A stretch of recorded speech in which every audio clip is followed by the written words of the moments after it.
पूर्णिमा से अमावस्या तक 16 दिन का श्राद्ध होता है।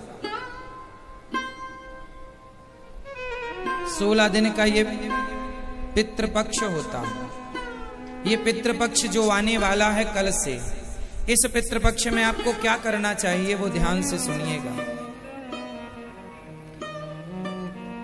हम शास्त्रों को जब पढ़ते हैं तो उसमें हमें मिलता है कि हर पुत्र को चाहिए कि वो अपने पूर्वजों का श्राद्ध करे। साल भर आप भगवान को याद कीजिए, साल भर आप अपना घर का काम कीजिए, पर साल में 15 दिन जो होते हैं, 16 दिन कल से पूर्णिमा से ही शुरू हो जाता है और जाके अमावस्या तक रहेगा ये पर्व। तो कहने का अर्थ यह है कि यहां जैसे आप बड़े बेटे हैं अपने घर में, तो बड़े बेटे को श्राद्ध करना चाहिए। श्राद्ध का अर्थ क्या होता है? श्रद्धा से दिया गया दान, श्रद्धा से किया गया कर्म, श्रद्धा से किया गए कर्म को किसके लिए? अपने पूर्वजों के लिए।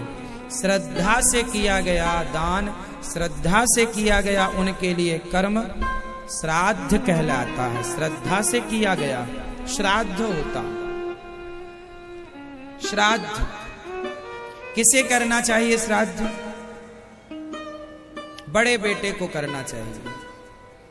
यदि बड़ा बेटा करे तो अच्छा है, नहीं करे तो मझले को करना चाहिए। अब मझला भी नालायक है, नहीं करे तब छोटे को करना चाहिए। करना तो बड़े को चाहिए। अच्छा, जब तक पिता है तो पिता श्राद्ध करेगा, पुत्र नहीं करेगा। ये श्राद्ध की विधि कौन करेगा? पिता। पिता नहीं है तो फिर पुत्र पे आ जाएगा बड़ा बेटा। बड़ा बेटा करे अच्छा है, नहीं तो मझला करे, मझला नहीं करे तो छोटा करे। करे कोई तो करे। क्या क्या कर सकते हैं आप अपने पूर्वजों के लिए? अब हम आपको बताते हैं क्या क्या करना चाहिए, क्या क्या कर सकते हैं।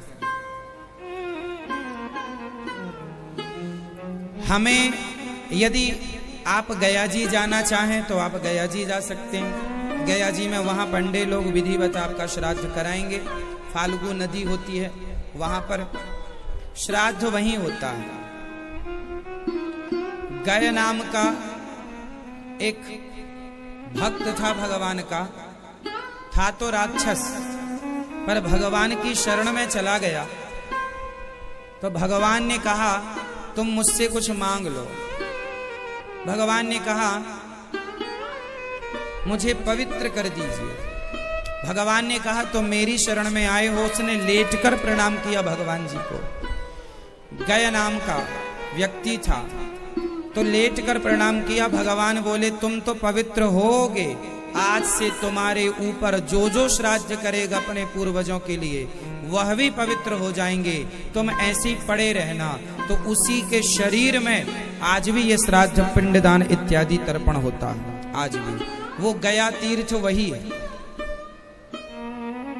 गया वही है। तो गया जी हमें जाना चाहिए। यदि आपके पिताजी का आप श्राद्ध करना चाहते हैं पिंडदान। अच्छा, पिंडदान कब से होता है? जैसे 13वीं होती है ना, तो 13वीं के दिन भी पूजा होती है, उसमें भी पिंडदान होता है। वो पिंडदान उसको प्राप्त होता है जिसके लिए हम कराते हैं 13वीं, जो भी चला गया है। कुल मिलाकर ये कहना है कि हम बच्चों को चाहिए कि हम अपने पूर्वजों के उस ऋण को उतारें जो ऋण हमारे माथे पर है।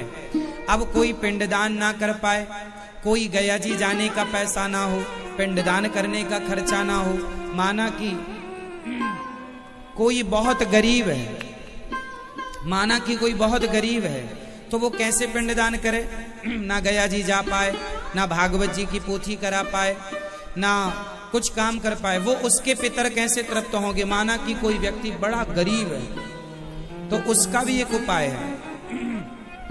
कहते हैं कि आप दोनों हाथ उठाकर, यदि गरीब है तो अत्यधिक, कोई बेटा अपने पूर्वजों का पिंडदान श्राद्ध ना कर पाए, धन का अभाव है, तो दोनों हाथ उठाकर अपने पूर्वजों को याद करे, हे मेरे पूर्वज, हे मेरे भगवान, मेरे पूर्वजों को सदगति दीजिए।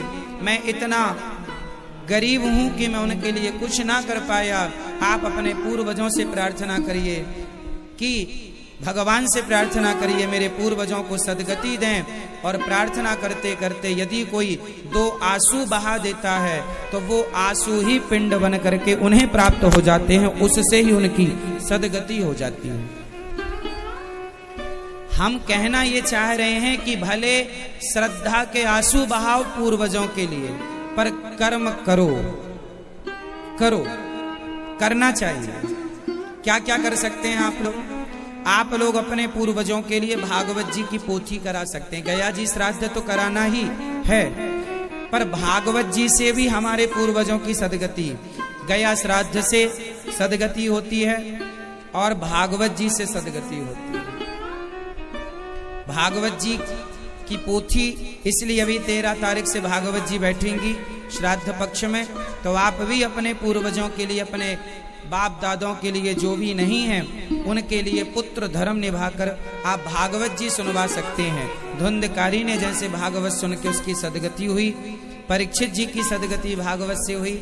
कोई व्यक्ति कितना भी बड़ा पापी हो, यदि जीवन में कुछ ना कर पाया हो और आप उनके लिए भागवत श्रवण करा दें तो उनकी सदगति हो जाती है। ये भागवत जी की महिमा है, ये तारना जानती हैं, सो तारती है। तो आप भी पूर्वजों के लिए इस श्राद्ध पक्ष में पोथी पाठ करा सकते हैं। संग, आप अपने घर में ब्राह्मणों को बुलाकर भोजन कराइए। अच्छा, ब्राह्मणों को निमंत्रण कब करना चाहिए? इसका शास्त्रोक्त नियम है।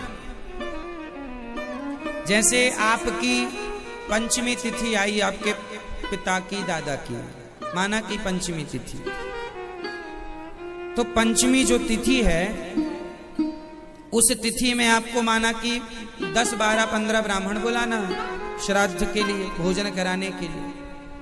तो आप ब्राह्मणों को कब बुलाएं? एक दिन पहले यदि बुलाएं तो उसमें एक शर्त है, यजमान को और ब्राह्मण को दोनों को। जैसे आपने आज हमें निमंत्रण दे दिया कि महाराज जी आप श्राद्ध में आना है, तो आपने किसी ब्राह्मण को कहा कि पंडित जी कल आपको श्राद्ध में हमारे घर आना है। पंडित जी ने बोला आऊंगा, तो फिर उस दिन आपने बोल दिया तो आपके जो पितर हैं वो ब्राह्मण के भीतर जाकर प्रवेश कर जाएंगे कि आज कल ये पंडित जी हमारा श्राद्ध खाएंगे तो हम इनके भीतर रहें। तो जैसे माँ खाती है तो माँ का खाया बच्चे के पेट में चला जाता है, ऐसे ब्राह्मण देवताओं का खाया हुआ पितरों के पेट में चला जाता है, जैसे माँ का खाया बच्चे के पेट में। तो एक दिन पहले यदि आप करते हैं तो उसमें एक शर्त है, पंडित जी को और आपको, आप दोनों को, यजमान और ब्राह्मण दोनों को ब्रह्मचर्य का पालन करना पड़ेगा। आज आपने निमंत्रण दे दिया तो आज की रात उन्हें ब्रह्मचर्य का पालन करना पड़ेगा। यदि उन्हें अपना ब्रह्मचर्य खंडित कर दिया यजमान ने या ब्राह्मण ने, तो वो पूर्वज फिर स्वीकार नहीं करेंगे। तो फिर इसका उपाय क्या है? बोले आप जिस दिन श्राद्ध है उसी दिन आप निमंत्रण दीजिए। आज श्राद्ध है आपका तो आज सवेरे 6 बजे निमंत्रण देने जाइए। लेकिन अब ब्रह्मचर्य का कोई पालन करे तो अच्छा है, अब ना करे तो शास्त्र जो कहते हैं वो मैंने आपसे कहा। इसलिए आप उसी दिन निमंत्रण कर सकते हैं कि आप आजकल देखिए, इसलिए पहले हर गांव में 2-4 ब्राह्मण होते थे ताकि ब्राह्मण ही प्रसाद पाए। प्रसाद तो फिर आप सबको पवाते हैं, समाज को, गांव को, जितना आपकी श्रद्धा है। पर ब्राह्मणों को प्रसाद पवाएं, मड़िया चकाचक खवाएं, मस्त उनको भोजन प्रसादी करा के दान दक्षिणा दें, तब जाके पितरों को तृप्ति मिलती है। तो ये श्राद्ध पक्ष है। पितरों को आप जो भी दे सकें, उनके निमित्त जो भी आप करें, वो श्राद्ध पक्ष में हर व्यक्ति को, हर गृहस्थ को करना चाहिए। सो आप जो आपकी श्रद्धा है, जो आपके गुरुजन बताएं, जो आपके आचार्य चरण बताएं, वो आप कीजिएगा। इसलिए पंडित जी को बुला लीजिएगा, वो विधि विधान से करा देंगे। विधियां पता नहीं होती आप लोगों को, इसलिए ब्राह्मण को बुलाकर आप पूर्ण रूप से ये विधि कराएं। इस वीडियो को लाइक करें, हमारे चैनल को सब्सक्राइब कर बेल आइकन जरूर प्रेस करें हमारी न्यू वीडियो सबसे